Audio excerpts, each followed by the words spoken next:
ঈদে যখন মাংস খেতে খেতে আর কিছুই ভালো লাগে না, তখন কিন্তু এই ধরনের রেসিপিগুলো একদম বেস্ট রেসিপি। আজকে নিয়ে এসেছি 2 ধরনের পাকোড়া। এই পাকোড়াগুলো বিকেলের নাস্তা হিসেবে অথবা ভাতের সাথেও কিন্তু ভীষণ মজা লাগে। যেমন গরম ভাতের সাথে কিন্তু এগুলো কিন্তু ভীষণ যায়। যারা অনেকে আছেন যারা এই ধরনের পাকোড়াগুলো গরম ভাতের সাথে ভীষণ পছন্দ করেন, তাদের জন্য কিন্তু এটা বেস্ট একটা রেসিপি। তো বিকেল নাস্তা হিসেবে করে ফেলতে পারেন অথবা ভাতের সাথেও কিন্তু ভীষণ মজা হয়। ফার্স্টে যে পাকোড়াটি, এটা হচ্ছে পাটের শাকের পাকোড়া। চলে যাচ্ছি বানানোর প্রসেসিংয়ে। এখানে আমি কিছু পাটের শাক একদম কুচি করে নিয়েছি। কুচি করে এগুলোকে ভালো করে ধুয়ে নিয়েছি। ধুয়ে কিন্তু পানিটা ভালো করে ঝরিয়ে নিয়েছি। এই পাটের শাকের পাকোড়াটি কিন্তু ভীষণ মজা হয়। জাস্ট বানানোর প্রসেসিংটা সম্পূর্ণ ফলো করুন, তাহলে বুঝতে পারবেন। এখানে নিয়ে নিয়েছি পেঁয়াজ কুচি। তারপর এখানে আমি দিয়ে দেব কাঁচামরিচ কুচি।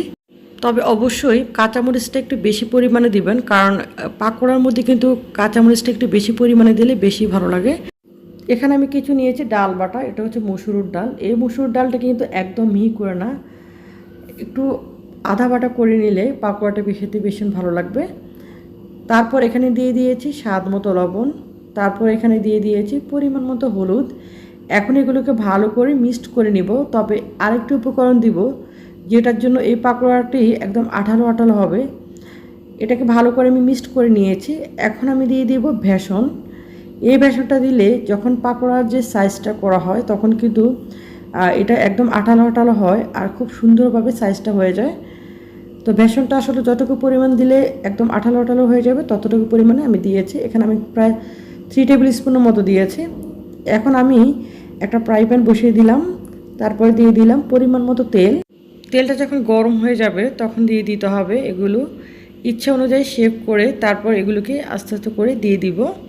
তবে চুলাটাকে ফার্স্ট থেকে হাইটে রাখা যাবে না, চুলাটাকে মিডিয়ামে রেখে, মানে মিডিয়াম টু লো হিটে রেখে এটাকে ভাজতে হবে। যদি হাই হিটে রাখা হয়, যেহেতু এটা শাক, তার জন্য কী হবে, এগুলো কিন্তু একদম পুড়ে যাবে আর কালারটা খুব একটা সুন্দর হবে না, আর খেতেও কিন্তু খুব একটা ভালো লাগবে না। চুলাটাকে মিডিয়ামে রেখে এটা যদি ভাজা হয়, তাহলে এটা কালারটা খুবই সুন্দর আসবে আর এটা ভিতর থেকে খুব সুন্দরভাবে কুক হবে আর এটা খেতেও কিন্তু ভীষণ ভালো লাগবে। এখন আমার এটা কিন্তু 1 পিঠ হয়ে গিয়েছে। এখন আমি এটাকে উল্টিয়ে পাল্টিয়ে ভালো করে ভেজে নিব। তো এটা কিন্তু আমার ভাজা শেষ। এখন আমি এটাকে সার্ভ করে নিব। তো দেখুন এটা কালারটা কতটা সুন্দর হয়েছে আর এটা কিন্তু খেতে ভীষণ মজা। পাটের শাকের সিজন থাকতে থাকতে অবশ্যই এটা করতে ভুলবেন না। চলে যাচ্ছে পরবর্তী পাকোড়া। এটা হচ্ছে গুড়া চিংড়ির পাকোড়া।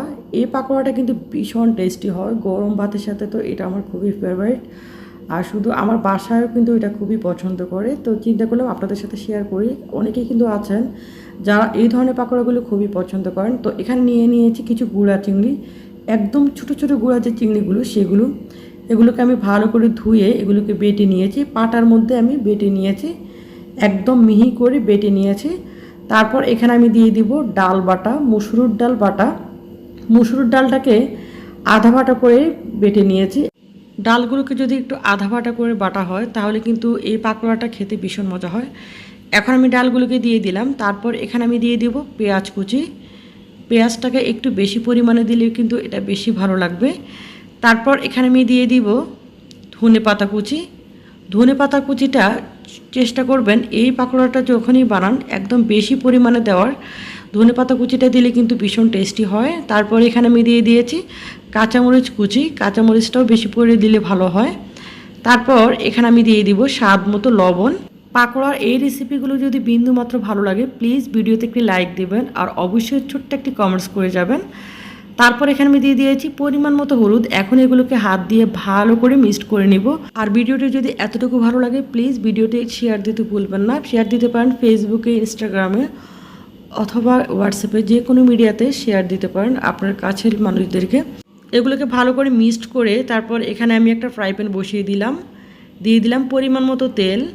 তেলটা যখন গরম হয়ে আসবে, তখন আমি এখানে পাকোড়াগুলোকে ইচ্ছা অনুযায়ী শেপ করে দিব। তবে এই পাকোড়াটা শেপ করার সময় অবশ্যই খেয়াল রাখতে হবে, পাকোড়াটা যখন দেওয়া হবে তখন অবশ্যই একদম চ্যাপ্টা করে দিতে হবে, যতটুকু সম্ভব চ্যাপ্টা করে দেওয়া যায়। কারণ যেহেতু এখানে আমি যে মাছটা, সেই মাছটা যে আমি কাঁচা দিয়েছি, এই জন্য কী করবো, এটাকে একদম ভালো করে চ্যাপ্টা করে দিব। এতে করে মাছের যে একটা গন্ধ, এই গন্ধটা বিন্দুমাত্র থাকবে না। আর এই পাকোড়াটা কিন্তু ভিতর থেকে খুব সুন্দরভাবে কুক হবে আর এটা খেতেও কিন্তু ভীষণ মজা হবে। পাকোড়াগুলোকে যখন ভাজা হবে তখন কিন্তু চুলাটাকে মিডিয়ামে রেখে এটাকে ভাজতে হবে, এতে করে এটা কালারটা সুন্দর হবে, ভিতরেও খুব সুন্দরভাবে কুক হবে, খেতেও ভীষণ মজা লাগবে। আপনারা দেখবেন অনেকেই কিন্তু পাকোড়া ভাজে খুবই মজা লাগে, আবার অনেকেই পাকোড়া ভাজে খুব একটা মজা লাগে না, একদম পুড়ে ফেলে বা একদম মানে কেমন যেন কালারটা খুব সুন্দর হয় না, আবার পুড়ে ফেলে। আর এটা কিন্তু একদম পারফেক্টভাবে একটা পাকোড়া ভাজার জন্য আমি যে টিপসগুলো দিয়েছি সেই টিপসগুলো যদি অ্যাপ্লাই করে আপনি ভাজেন তাহলে দেখবেন আপনার হাতের এই পাকোড়াগুলো সবাই খুবই পছন্দ করে খেয়ে নেবে। তো এখন আমার পাকোড়াগুলো ভাজা শেষ, তবে লাস্টে ছোট্ট একটি টিপস দিচ্ছি আমি, সেটা হচ্ছে যেটা আমি করি, গুঁড়া চিংড়ির পাকোড়া যে মিশ্রণটা যেটা আমি মাখিয়ে নিচ্ছিলাম কাঁচা অবস্থায় সম্পূর্ণ সব উপকরণগুলো দিয়ে, সেটাকে আমি একটা বক্স করে এয়ারটাইট একটা বক্স করে ডিপ ফ্রিজে রেখে দিই। জাস্ট যেদিন ভাজি সেই দিন ফ্রিজ থেকে বের করে জাস্ট কয়েকটা ভেজে নিই। এটা গরম ভাতের সাথেও কিন্তু খুবই ভালো লাগে, আবার বিকেলে নাস্তা হিসেবে খেতে পারেন। আমার ভিডিওটি যদি নতুন দেখে থাকেন অথবা আমার চ্যানেলটি যদি নতুন দেখে থাকেন চ্যানেলটি সাবস্ক্রাইব করার অনুরোধ রইল, আর পাশে থাকা নোটিফিকেশন বেল আইকনটি অল করে দেবেন, এতে করে আমি যখন নতুন কোনো ভিডিও দিব আপনি আপনার ইউটিউবে সর্বপ্রথম নোটিফিকেশন আকারে পেয়ে যাবেন। আসসালামু আলাইকুম।